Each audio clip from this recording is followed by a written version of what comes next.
good evening, and welcome. Tonight we're going to continue reading this book about Jordan. I must admit, I was recording this reading the other night, and I started falling asleep. I actually tried it twice over 2 different nights. The first night I made it halfway through the reading, and my eyelids were drooping. The second time, the other night, I was struggling, and I just made it through that one part, and I was like, yeah, I'm done. I'm so tired. Something about this book makes me extra sleepy, so I hope it does it for you too. So let's continue reading, because I found the next part of the book to be the most interesting. Let's see. Here we go. So, the next part is called A Closer Look at Jordan. Lying at an important crossroads where cultures have mingled, Jordan was home to ancient civilizations that left an indelible mark on the country's history and culture. Following the Great Arab Revolt and the subsequent British Mandate that led to the nation's eventual independence, Jordan has been ruled by the Hashemite dynasty, most notably under the statesmanship of King Hussein. The royal family has worked hard to improve the lives of the Jordanian people, and the work of female members of the royal family, such as Princess Basma bint Halal, has done much to promote the role of women in Jordanian society. Since the late 1940s, the country has been affected by the ongoing Israeli-Palestinian conflict, and as a result of these hostilities has welcomed waves of Palestinian refugees fleeing the crisis in the disputed territory. Environmental protection and conservation are key issues in Jordan today, and nature reserves have been set up to protect the country's precious plants and animals.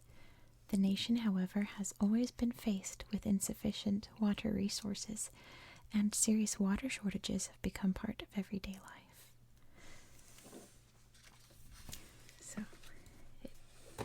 This book lists a bunch of interesting aspects of Jordan in alphabetical order. So we're going to start with Al-Azraq Oasis. Located 86 miles east of Amman, Al-Azraq Oasis is the only permanent source of fresh water in all of Jordan's eastern desert. In Arabic, Azraq means blue. A unique oasis wetland, Al-Azraq contains several pools, marshlands, and a large mudflat. In recent years, however, the water levels in Al-Azraq have fallen dramatically, threatening the continued existence of the oasis. Drying up. Although its system of spring-fed pools once supported rich biodiversity, the pumping of water from the oasis for agricultural use and supplying the ever-increasing demand from Amman has led to the destruction of a large part of the marshlands. In response to this degradation, a project backed by the United Nations has pumped water back into the oasis, reviving habitats for a wide variety of wildlife. Conservationists warn, however, that Jordan's government needs to draw up long-term water management plans that will prevent any future draining of the oasis's valuable water resources. That loud noise you hear in the background is my cat being obnoxious. He's eating very loudly. The Desert Castle Loop. In the desert surrounding Al-Azraq Oasis is a loop of desert castles that have been used throughout the centuries as stopping off points for trading caravans, agricultural centers, residences, and outposts. One of the castles in the loop, Qasr al-Azraq, is in the middle of Al-Azraq Oasis. The castle's location was chosen so its occupants could exploit the important strategic position and water resources of the oasis. Believed to have been built by the Romans around 300 CE, Qasr al-Azraq was later used by the Byzantines and Umayyads. In the 13th century, the Mamluks fortified the castle, and the Ottoman Turks stationed a garrison there 3 centuries later. Colonel T.E. Lawrence, also known as Lawrence of Arabia, made the castle his headquarters during the Great Arab Revolt. Made from black basalt rock, Casarelas rock is almost square. Walls that are about 262 feet long surround a central courtyard that contains a small mosque and a well.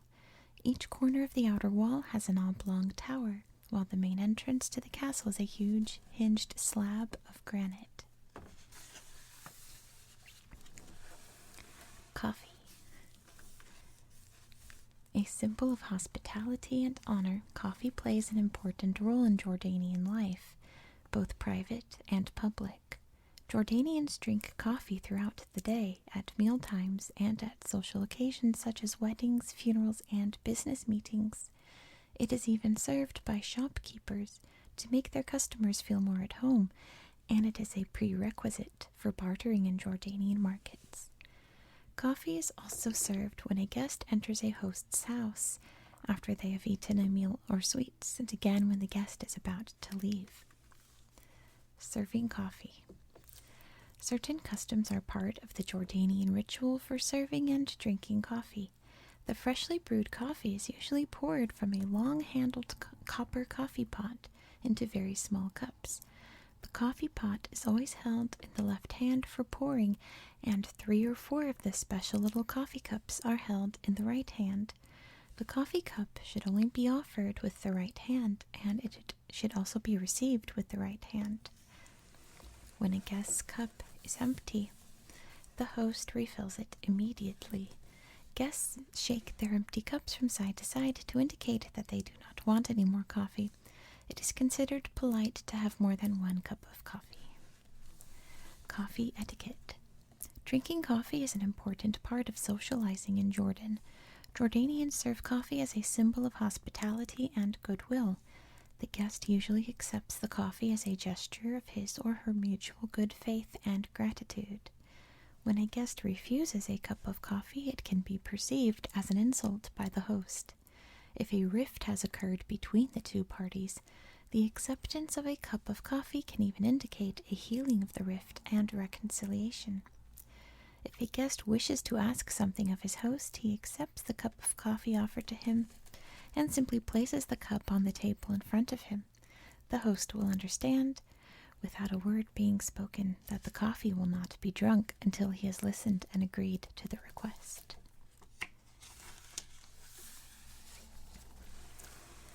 The Dead Sea. The Dead Sea, or Al-Bahr al-Mayit, is the lowest body of water on Earth, averaging 1,312 feet below sea level. A landlocked salt lake stretching 50 miles in length and 11 miles in width. The Dead Sea is located between Jordan and Israel. Apart from being a natural phenomenon, the Dead Sea is a popular tourist attraction, and its mineral-laden water is said to have medical, health, and beautifying uses. The saltiest place on Earth.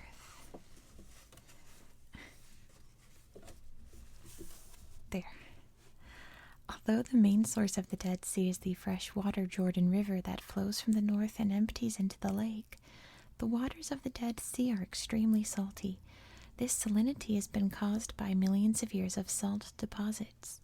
In addition, the Dead Sea does not have an outlet, so the water that flows into the lake escapes only by evaporation, leaving behind its dissolved salts. Nearly 7 times as salty as the ocean. The waters of the lake cannot support any plant or animal life. Only bacteria can survive at the Dead Sea's high salinity. The Dead Sea contains valuable resources including sodium chloride, magnesium, potassium, and bromine. Due to the high density of its salt water, bathers float easily in it. For the body. Valued throughout the world for the benefits of its salty water and mineral-rich mud, the Dead Sea is a popular destination for people wishing to test the lake's reputed curative properties. Its water and mud are used as natural treatments for various ailments, including eczema and arthritis. Threatened. According to environmentalists, the water level of the Dead Sea is falling at a rate of about 3 feet a year and could vanish by 2050 if no action is taken. The main reason for this problem is that the volume of water flowing into the lake from the Jordan River has decreased, as Jordan, Israel, and Syria have taken an increasing amount of water from the river for irrigation purposes. In response, Jordan and Israel have announced a plan to build a pipeline to save the shrinking Dead Sea.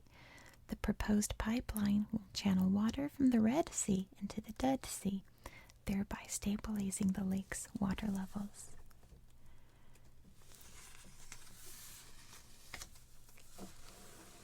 From revolt to mandate.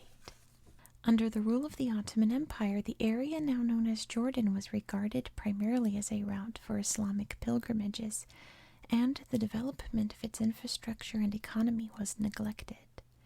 At the time of World War I, resentment toward the Ottomans had grown, and Arabs in the area began to support Hussein ibn Ali, king of Hejaz, and his sons Abdullah and Faisal, in a planned uprising against the Ottoman administration.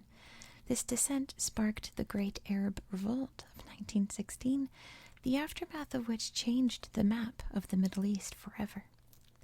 With the backing of the British, who pledged their support for a unified kingdom of Arab lands in the Middle East, Hussein initiated the Arab Revolt in 1916, and by 1918 Faisal's forces had liberated Damascus from Ottoman rule.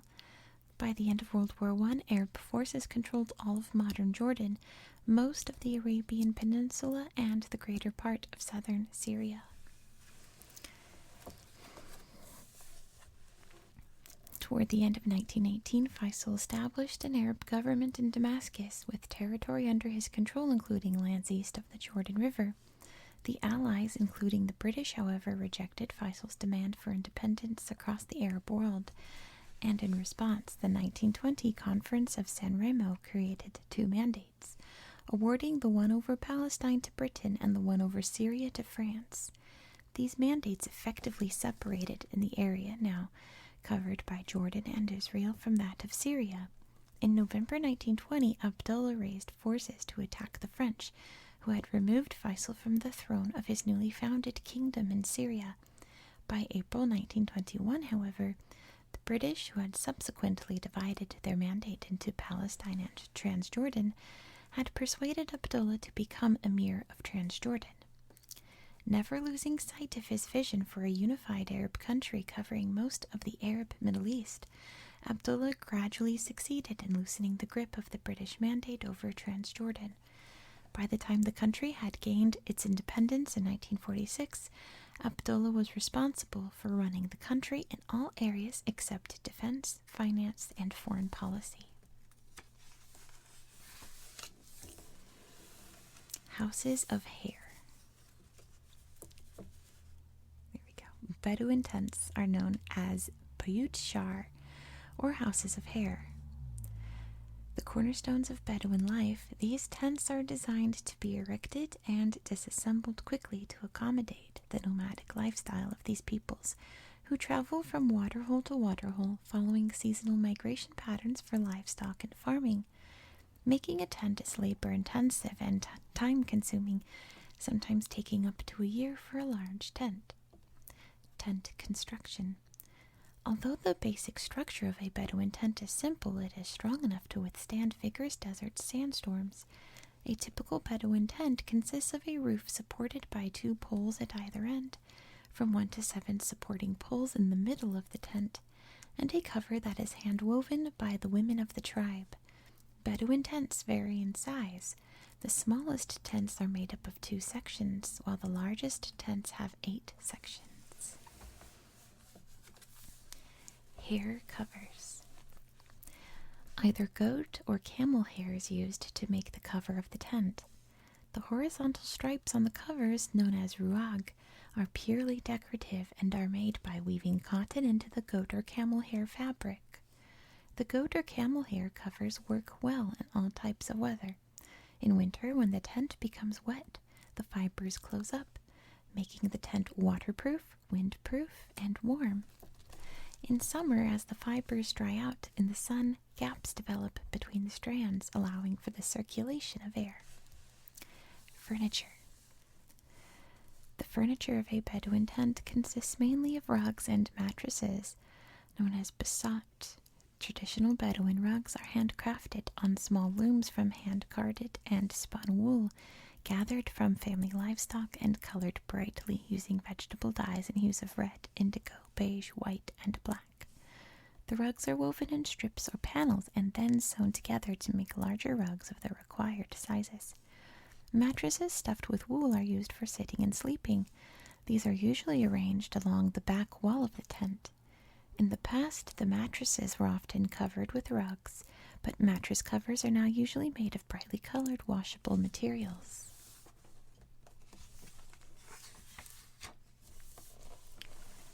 Jerash, a city of the Decapolis.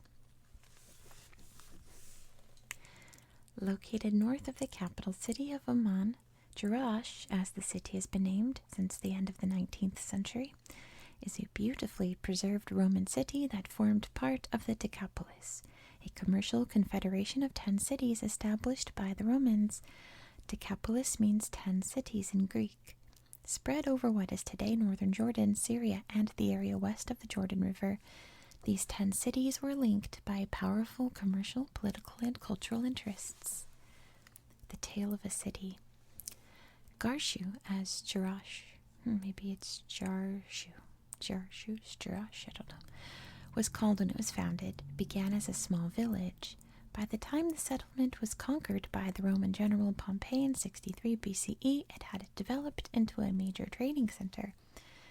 Renaming the city, let's say Gerasa, Pompey declared it one of the cities of the Decapolis. Check out this picture of the theater. That's so neat. Gerasa enjoyed its golden age as part of the Romans' Eastern Empire. The city flourished as trade blossomed, and it was rebuilt with a colonnaded main street intersected by side streets in the Roman architectural style.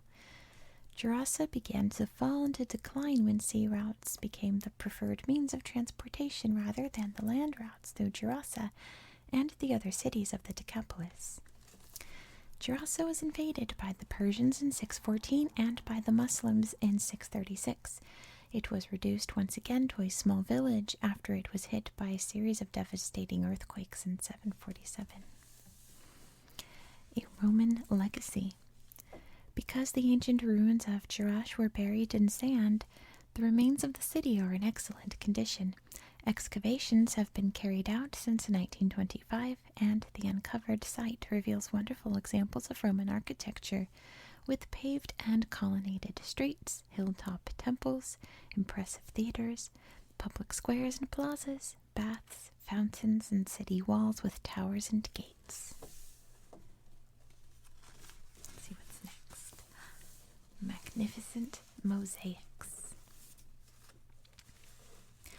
The breathtaking mosaics that can be found in Jordan are an important aspect of the country's cultural heritage. These mosaics provide archaeologists and historians with valuable information about ancient cultures and civilizations. The mosaics usually depict historical events and provide the names of key political, religious, and social figures. Making mosaics. In ancient times, mosaics made of small pieces of glass, hard stone, marble, or enamel were used to decorate floors. These pieces, known as tesserae, were shaped into cubes and then embedded in plaster, cement, or putty to keep them in place. As stone and glass tesserae are staple materials, many ancient mosaics have survived through the centuries. Popular mosaic patterns included simple geometric designs, curved lines, pictures of objects, and patterns made up of larger stones of varied shapes. Look how neat this one is. Look at the ostrich and the zebra. All the Greek writing at the bottom. Very cool. And then this is the most famous one. I think we're going to read about it here. The city of mosaics. Located in western Jordan, the city of Madaba has been famous for its mosaics since antiquity. Once an important Byzantine center, the city is home to the most famous mosaic in Jordan, the Madaba map. Unearthed toward the end of the 19th century, the Madaba map is the oldest known map of the region historically known as Palestine and its surrounding areas. The map clearly shows Al-Quds, or Jerusalem, the Church of the Holy Sepulchre, the Dead Sea, the Jordan River, Nablus, Al-Khalil or Hebron, Ariha or Jericho, Egypt, Turkey, and Lebanon. Made around 560 CE, this vivid Byzantine mosaic adorns the floor of a Greek Orthodox Church of St. George, which was built over the remains of a Byzantine church. Here we go. The map originally measured 72 feet by 23 feet and was composed of over 2.3 million colored pieces. Although parts of the map have eroded over time, it's more than 150 inscriptions in Greek are still legible. The centerpiece of the map is the walled city of Jerusalem, with its walls, gates, streets, and major buildings. Rivers, the sea, and mountains are also represented on the map. Palm trees dot the oases in the Jordan Valley, and ships are shown in the Dead Sea. Are you getting sleepy? Because I definitely am. There's just something about this book in particular. I don't know what it is. Palestinian refugees. There we go. Jordan has become the home for hundreds of thousands of Palestinian refugees who have poured into the country following wars that have plagued Jordan and its neighboring nations since 1948. During the Arab-Israeli War of 1948 to 1949, Jordan took in an estimated 100,000 Palestinian refugees. After the Israeli occupation of the West Bank and Gaza Strip in 1967, Jordan experienced another influx of refugees. Since then, the country has received a steady number of refugees fleeing ongoing hostilities west of the Jordan River. Today, Jordan hosts about 1.7 million Palestinian refugees, 293,215 of whom live in the country's 10 UNRWA-run camps. Refugee camps. 10 official Palestinian refugee camps exist in Jordan. Beginning in 1949, 4 of the camps were set up on the east bank of the Jordan River. The remaining 6 were erected after the 1967 Arab-Israeli War. All of these camps are located on the outskirts of major cities. In addition, the Jordanian government recognizes 3 neighborhoods, one each in Amman, Azarqa, and Madaba, as camps, but the UNRWA considers these unofficial camps. The camps were erected hastily in the scramble to alleviate the suffering brought about by the large number of people taking refuge in Jordan. Many of the camps simply developed where the refugees first gathered upon their arrival. Originally housed in tents, the refugees now live in more durable shelters. Although the size of a refugee's family's original living quarters depended on the size of the family, the refugees have constructed additional rooms over the years to accommodate new family members. As many refugee families are now in their 4th generation, however, the shelters and surrounding plots of land are filled, and the camps are increasingly overcrowded. Daily life for women living in the camps is notably harder than for women living elsewhere in Jordan. The infrastructure of the camps is primarily the responsibility of the host government. Consequently, the Jordanian government has invested large sums of money to provide the camps with basic infrastructure and public services. In addition, the UNRWA works closely with the government to improve basic services such as education, health, sanitation, and social services. The country, however, is not able to house any more refugees, and the UNRWA's weakening financial state is adding to the strain on the agency to help the plight of the Palestinian refugees in Jordan.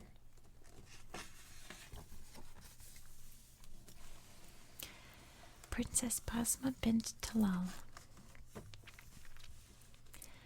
Princess Basma bint Talal was born in Amman on May 11th, 1951.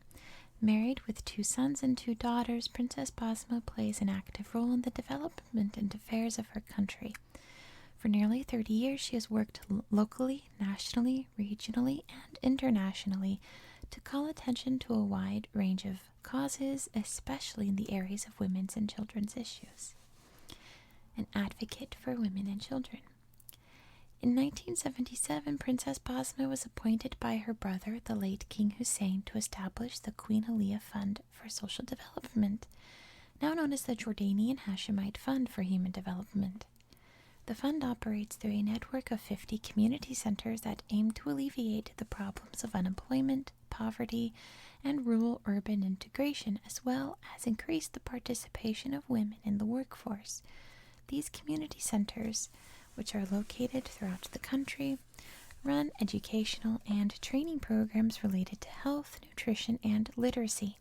In addition, the centers provide access to loans to help Jordanians establish small businesses that generate income.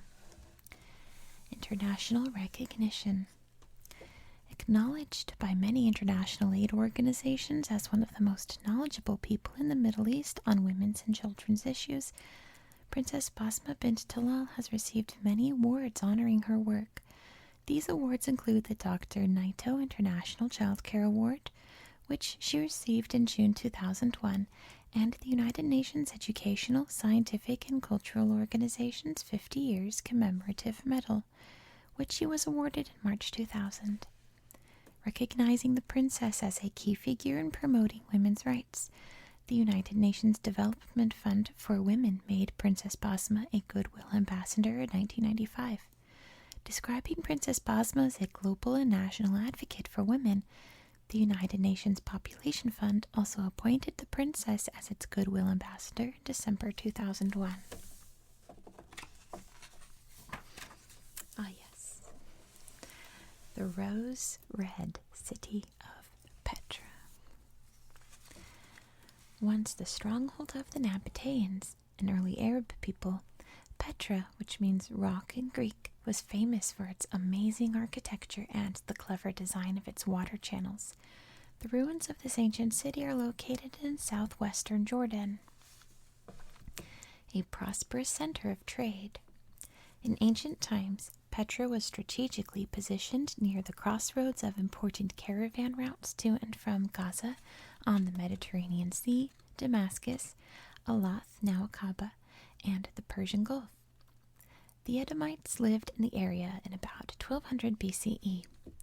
From the 4th century BCE to the 2nd century CE, the Nabateans made Petra the capital city of their kingdom.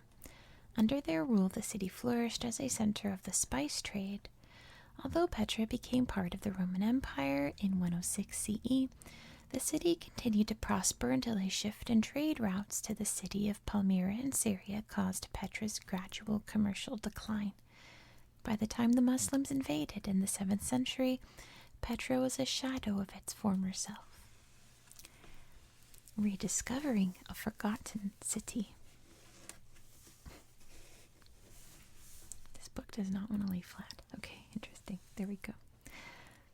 The site of Petra remained undisturbed for centuries, until it was located in 1812 by the Swiss explorer Johann Ludwig Burckhardt. Since then, the city's ruins have revealed invaluable insight into the ancient Nabateans' way of life, inspired authors and artists, and delighted visitors. Considered by many to be one of the wonders of the ancient world, Petra can only be reached through a narrow gorge known as the Shuk. The Shuk leads to the spectacular entrance of Petra known as the Kazni, or Treasury. The Kazni is carved out of rock from the side of a mountain and stands over 131 feet high. Other impressive architectural feats in Petra include soaring temples, elaborate royal tombs, a semicircular theater capable of seating about 3,000 spectators, large and small houses, burial chambers, water channels and reservoirs, arched gates, and paved streets.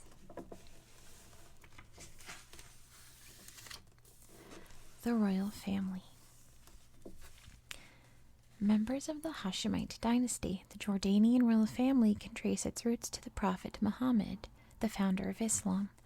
The family is descended from the eldest son of the Prophet's daughter and her husband, which is why members of the family hold the title of Sharif, or noble. Sharif, not positive. The Jordanian branch of the Hashemite family has long ruled over key parts of the Middle East. From 1201 to 1925, the family ruled the holy city of Mecca. After the founding of Transjordan in 1921, they had limited power under the British. With the establishment of present-day Jordan in 1946, the Hashemites became the country's sole rulers. Kings of Jordan. King Abdullah I ruled from 1921 through the country's independence. When he was assassinated in 1951, he was succeeded by his son Talal, who ruled for a short period. Talal's oldest son, Hussein, was proclaimed king in 1952. King Hussein assumed his role as monarch when he reached the age of 18 on May 2, 1953. Throughout his 45-year reign, he displayed the characteristics of a world-class statesman who never lost touch with the needs of his people while negotiating the challenging intricacies of Middle Eastern politics. Shortly before his death in February 1999, the king designated his son Abdullah as his successor, rather than his younger brother Hassan, who has been crown prince for over 30 years. Since his ascent to the throne, King Abdullah II has continued to carry out his father's domestic and foreign policies and is proving to be popular among the Jordanian people. Royal duties. Every member of the Jordanian royal family has a role to play in the kingdom, whether it be in representing the country, diplomacy, supervising institutes of learning, patronizing charitable societies, or contributing to the constant quest for improvement of the well-being of the Jordanian population. Increasingly, members of the royal family can be seen going about their business on almost a daily basis. All are easily recognized by the Jordanian people. The seaport of Aqaba. Famed for its well-preserved coral reefs and unique sea life, the southwestern seaport of Aqaba has long been the crossroads of land and sea routes to and from the Red Sea and Indian Ocean. Aqaba is Jordan's sole seaport, and the waters around the city are the only stretch of ocean accessible to Jordanians.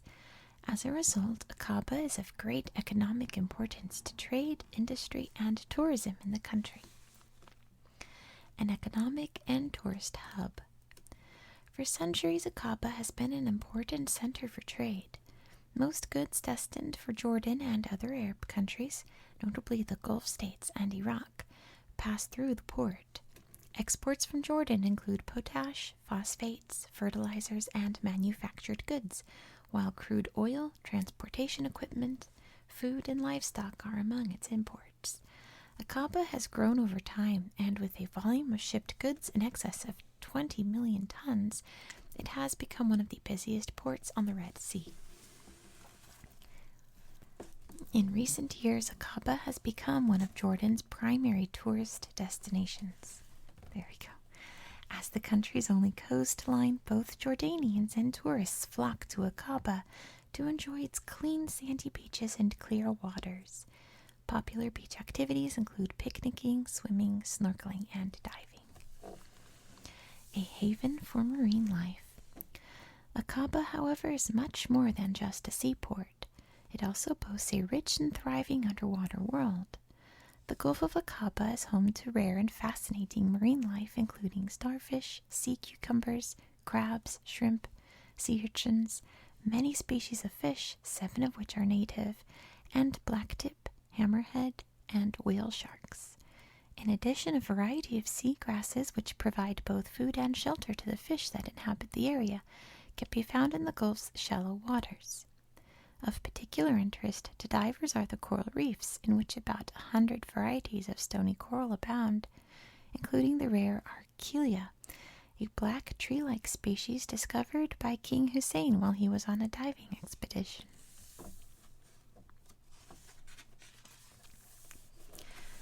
Water, a precious commodity. Throughout its history, Jordan has always had limited access to freshwater resources. The issue of water supply is a primary cause for dispute between Jordan and its neighboring countries. A depleting supply. Climatic changes in recent years have caused shorter rainy seasons and lowered rain levels in Jordan. Because the country depends on rainfall to increase surface water levels and replenish renewable underground resources, Jordan is facing worsening water shortages. Increased public consumption of water has only served to aggravate the situation. The daily allotment of water per person in Jordan is one of the lowest in the world. The Jordanian population is supplied with only 95 quarts of water per person per day. According to statistics published by the World Health Organization, the normal water consumption rate is 180 quarts per person per day. At present, the inhabitants of the capital city of Amman require an estimated 118,110 inches of water a day, 35,433 inches more than the maximum available daily water levels. Such severe water shortages have forced the Jordanian government to impose a rationing program. Domestic water supplies are pumped once a week in cities such as Amman. Other parts of Jordan, however, only get water pumped to them every 2 weeks. The sources of Jordan's water supplies. The condition of Jordan's water supply is worse than that of its neighbors because Jordan relies on the basin of the Jordan River for 75% of its water. Israel relies on that source for only 30% of its needs, while Syria's dependence on the basin is minimal because the Euphrates River and other smaller basins fall within its borders. The Yarmouk River is another major source of water for Jordan. Flowing from its source in Syria, the Yarmouk eventually joins the Jordan River downstream from Lake Tiberias. Due to its downstream position and Syria's diversion of water on the Yarmouk's upstream tributaries, Jordan receives only a small amount of water from this river.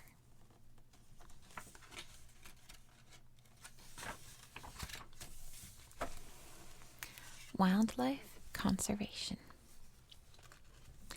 Rampant hunting and the establishment and expansion of settlements have led to dwindling numbers of animals and plants in Jordan. Hunting today is carefully monitored, and a number of native reserves have been set up throughout the country in an attempt to preserve Jordan's biodiversity. The country's Royal Society for the Conservation of Nature, or RSCN, has been at the forefront of efforts to conserve Jordan's wildlife since 1966. The Society is currently responsible for 6 major reserves that cover a total of about 463 square miles, and it plans to establish 6 more protected areas within the country. Dana Reserve. With an area of 124 square miles, Dana Reserve is well known for successfully combining conservation with the promotion of the social and economic welfare of local inhabitants. Made up of mountains and wadis, the reserve is home to 698 plant species and 555 animal species, including birds and invertebrates. The Wadi Mujib Reserve. Boy, I'm falling asleep. There's something about this book. Wadi Mujib Reserve. Made up of rugged mountains and rivers, Wadi Mujib Reserve is located on the eastern shore of the Dead Sea. Since the reserve ranges from 2,953 feet above sea level to 1,312 feet below sea level, its diverse habitats support a wide variety of plants and animals. The reserve offers sanctuary to endangered Nubian ibex, striped hyenas, and Syrian wolves. Among its important bird species are the lesser kestrel, imperial eagle, and griffon vulture. Shomari Reserve. Situated in eastern Jordan, Shomari Reserve represents one of Jordan's major conservation success stories. The reserve was established in 1975 to provide a safe habitat for the Arabian oryx, a straight-horned antelope. Not found in Jordan since the 1920s, the oryx was successfully reintroduced into Shomari Reserve through captive breeding programs. Today, about 200 Arabian oryx roam the reserve. The reserve is also a breeding center for other endangered animals, including the goitered gazelle and the Persian onager.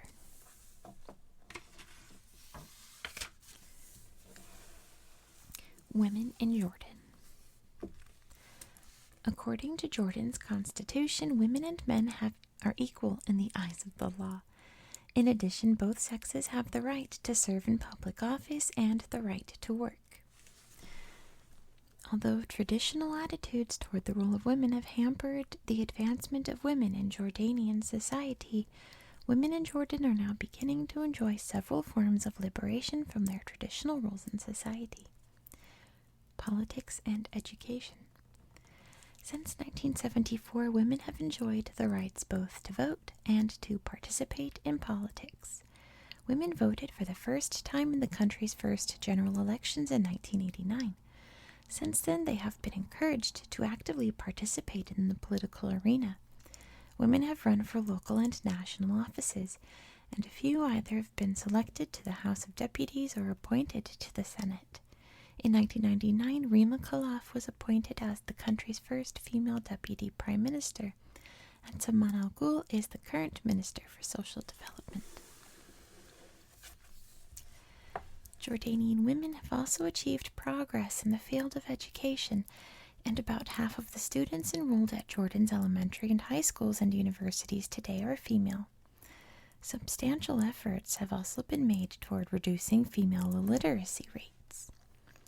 The number of illiterate Jordanian women currently stands at 14%, one of the lowest rates in the Arab world. Women in the workforce. In recent years, an increasing number of women have entered the workforce, and they are now represented in most sectors. Many women have complete control over their earnings and can open their own bank accounts. In June 1996, the new labor law was passed that prohibits employers from terminating a woman's employment or giving her notice if she is over 6 months pregnant or on maternity leave. Under this law, every woman who has just given birth is also entitled to 10 weeks of paid maternity leave and a year's unpaid leave. The Jordanian government has also signed the United Nations Convention on the Elimination of Discrimination Against Women. Nevertheless, many Jordanian women still face discrimination in the workplace and are paid less than their male counterparts. Alright, the last section is all relations with North America, which I think we don't really need to read. It is interesting, but look how beautiful that picture is. Wadi Sarka Mine in western Jordan. It's a little spa resort.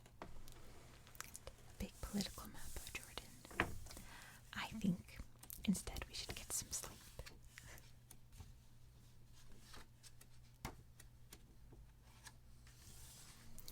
Because I'm really sleepy now.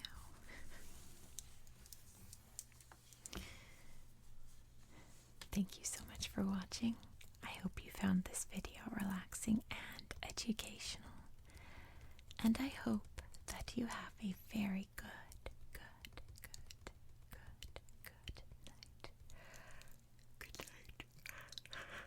Good night.